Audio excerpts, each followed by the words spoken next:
मित्रांनो तुमचे पार्ट 2 मध्ये सहर्ष स्वागत आहे। चला तर मग बघू मित्रांनो पुढे काय होतं। तर आपल्याला पार्ट 1 ला पण चांगला प्रतिसाद मिळाला आहे मित्रांनो। आता तुम्ही म्हणता तुम्ही नेमकं चालले कुठे होते, तर आता आम्हाला जायचं होतं सीताच्या नाणीपाशी। मग काय येऊन पोहोचलो लगेच सीताच्या नाणीपाशी। मग काय तिथं गेल्यात लगेच आपल्याला आपल्या गावचे कार्यकर्ते भेटले।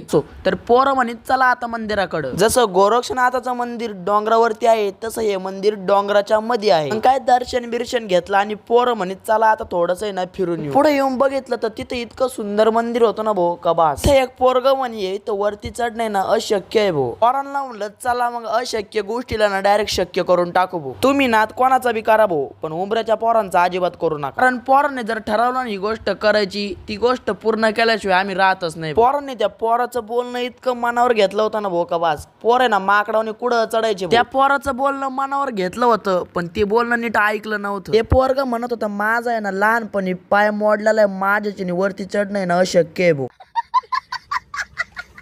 असो तर आता आपल्याला जायचं होतं धबधब्याला, म्हणजे तुमच्या भाषेत वॉटरफॉलला। सगळे पोरं पुढे आले होते ना, आम्ही दोघच मागे राहिलो होतो भाऊ। सगळे पोरं आहे ना इतके खुश होते ना भाऊ का बास। पोरं आले तर डोंगरातच होते पण असं दाखवत होते जसं आम्ही अमेझॉनच्या जंगलातच आलेलो।